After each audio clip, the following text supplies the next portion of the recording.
Hi, Ante here. You must be wondering why exactly should you be invested in Bitcoin. In today's video we'll cover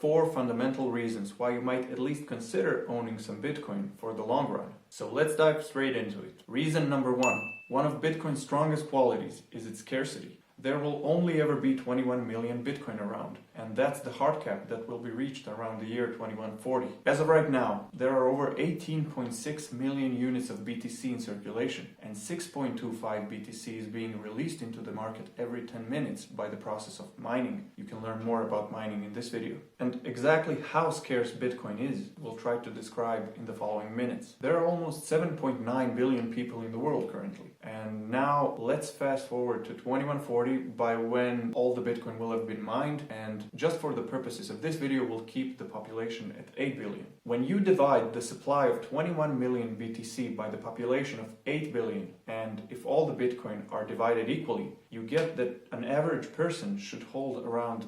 0.0026 BTC. And to be in the top 1%, you'd have to own 100 times the amount, which is 0.26 BTC. And that is, as of today, $8,400. But there's an important piece of information you have to be aware of, and that is lost Bitcoin. Many believe that Satoshi Nakamoto, the Bitcoin creator, held around 1 million BTC on his addresses in total before he disappeared, never to be heard of again.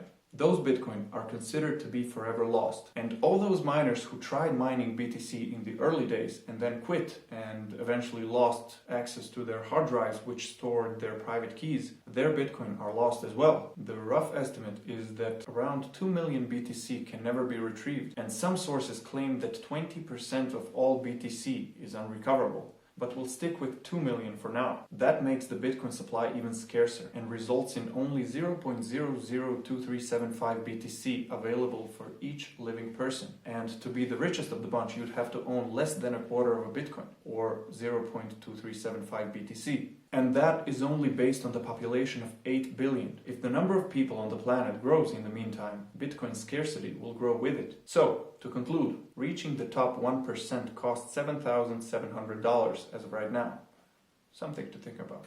Second reason, censorship resistance. Because of one of the fundamental features of the Bitcoin protocol, decentralization, there is no entity which could censor or reverse transactions you made, or freeze your account for using free speech, expressing your political opinions, or sharing your thoughts out loud on national television or on the internet. You can't be blocked, and nobody can create a digital signature to sign your transaction if they don't own your private keys. And that means that you actually have the liberty to own your money for the first time in a very, very long while. And that's extremely powerful. Because we're used to third parties holding our money for us, but now you can hold it yourself on your hard drive or even a piece of paper. For an average person, that might not be that big of a deal, and they will hold their funds on a crypto exchange or in their friend's wallet for the sake of simplicity. However, I don't advise any of those scenarios. But anyways, revolutionaries, activists, and even presidents of the United States can find their accounts blocked if they do something extraordinary, illegal, or plain rude. Donald Trump, now former US president,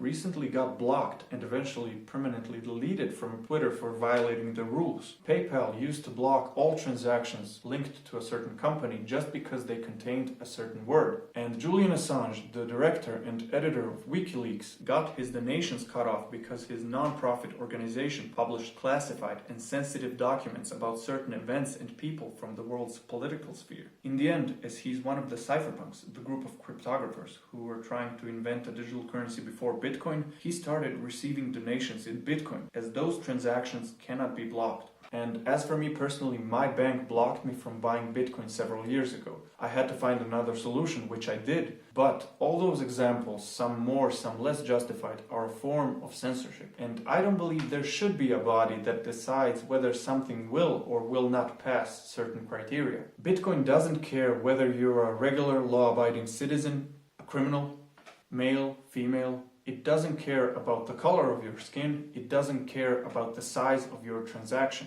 It just executes everything according to the rules of the protocol.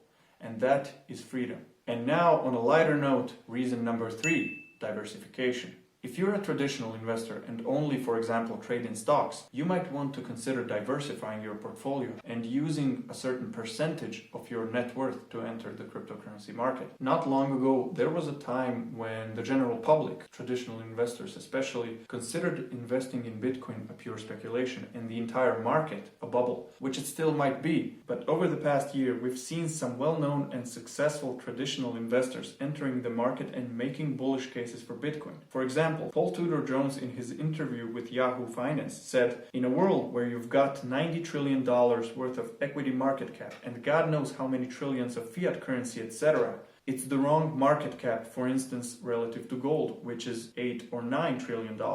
I'm going to assume that it's the wrong price for the possibilities that it has, and I'm going to assume that the path forward from here is north."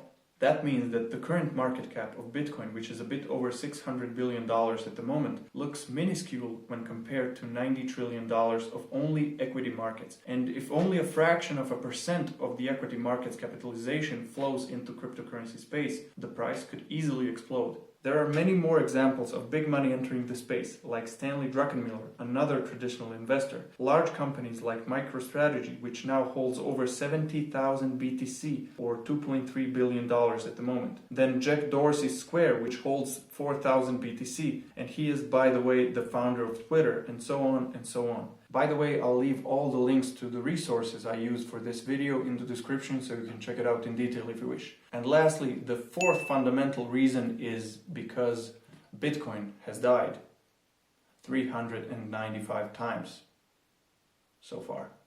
Or at least according to some websites. The website 99bitcoins.com has been counting how many times Bitcoin has died all the way since 2010, and the number has grown to 395 times. And if that doesn't show the network's resilience, I'm not sure what does. If you scroll through the site, you can see the most recent one as well as the oldest one, and all of them categorized together by the year Bitcoin died. Also, according to CoinDesk, 2020 has seen the least amount of Bitcoin funerals in the past 8 years, and that trend is clearly saying something. But, of course, there will also come the time for another bear market, and the obituaries will spike all the same as in 2017, after the previous all-time high. So, make sure you do your own research before investing in anything, and don't listen to random dudes online, as neither myself nor most of the people around you are financial advisors, and you should be able to make an educated decision all by yourself.